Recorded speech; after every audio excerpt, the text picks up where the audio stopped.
5 जून। वैसे तो पर्यावरण दिवस हर साल इस दिन बड़े जोरों शोरों से मनाया जाता है। स्लोगन्स बनते हैं, रैलियां निकलती हैं, टीवी अखबारों में विज्ञापन छपते हैं, स्कूलों में पर्यावरण पर बच्चों से कार्यक्रम करवाए जाते हैं, लोगों को जागरूक भी किया जाता है। पर्यावरण दिवस की थीम तय होती है। इस साल पर्यावरण दिवस की थीम है टाइम फॉर नेचर, यानी प्रकृति के लिए समय। और इस बार वाकई हम इंसानों ने प्रकृति को कुछ ज्यादा ही समय दिया है।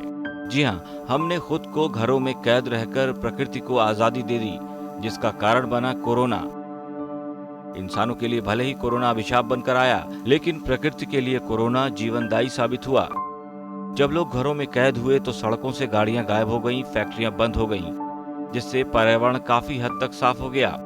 कहीं गंगा में डॉल्फिन दिखने लगी तो कहीं सैकड़ों किलोमीटर दूर से ही पहाड़ नजर आने लगे। पर्यावरण से छेड़छाड़ बंद हुई तो सड़कों पर पक्षियों की वो प्रजातियां भी दिखने लगी जो लगभग विलुप्त हो गई थीं। विश्व पर्यावरण दिवस 2020 की आप सभी को हृदय से मंगल कामनाएं। और मेरे इस पर्यावरण यात्रा में प्रत्यक्ष अप्रत्यक्ष रूप से सहभागी होने के लिए आप सभी का हृदय से आभार व्यक्त करता हूं। और ये उम्मीद करता हूं कि अब कम से कम मनुष्य को इस वैश्विक मानवीय आपदा ने यह समझा दिया है कि हम उसे जीतने का प्रयत्न ना करें और उसके सहचर बनने की कोशिश करें, उसमें सहभागी होने की कोशिश करें। मुझे लगता है कि आज समय गया भाषणों का, संवादों का, प्रवचनों का। आज समय है जमीनी स्तर पर काम करने का। हमारे आसपास अगर पानी, हवा, पेड़ और पौधे न हो तो जीवन का अस्तित्व खतरे में पड़ सकता है। इंसानों ने अपने भौतिक सुख सुविधाओं को पूरा करने के लिए समय समय पर प्रकृति के साथ छेड़छाड़ की और इसका दोहन करते रहे। नतीजा, आज हम वायु, ध्वनि और जल प्रदूषण जैसी समस्याओं का सामना करने को मजबूर हैं।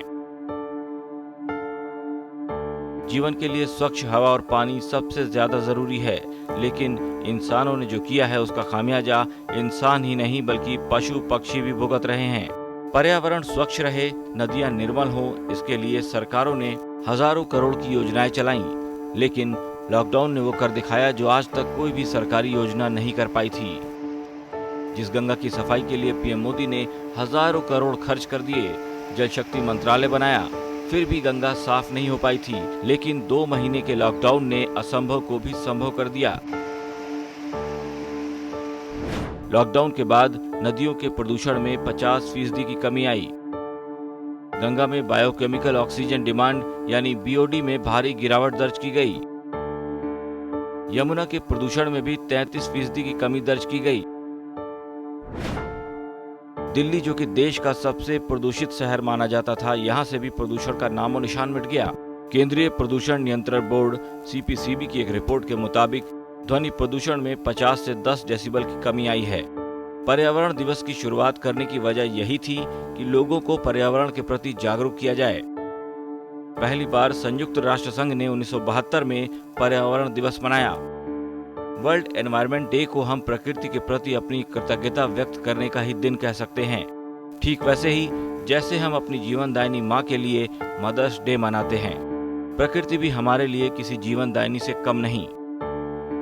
जितना हमारा अधिकार है, जितना मनुष्य का प्रकृति पर अधिकार है, उससे उतना ही अधिकार वनों का और वन्य जीवों का है।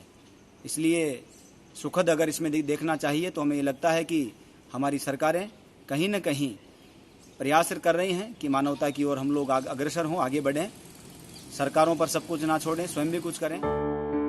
असल में सन 1972 में संयुक्त राष्ट्र संघ ने पर्यावरण और प्रदूषण पर स्टॉकहोम में एक अंतर्राष्ट्रीय स्तर का पहला पर्यावरण सम्मेलन आयोजित किया था, जिसमें तकरीबन 119 देशों ने हिस्सा लिया था। इसके बाद हर साल 5 जून को विश्व पर्यावरण दिवस मनाया जाने लगा।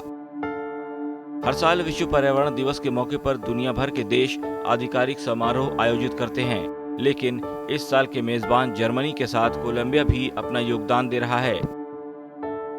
हालांकि कोरोना के चलते इस बार लोग डिजिटल रूप से विश्व पर्यावरण दिवस मना रहे हैं। इंसान को भले ही कोरोना त्रासदी ने त्रस्त कर दिया हो, लेकिन लॉकडाउन ने पर्यावरण पर इसका काफी सकारात्मक प्रभाव डाला है। ब्यूरो रिपोर्ट, राजस्थान तक।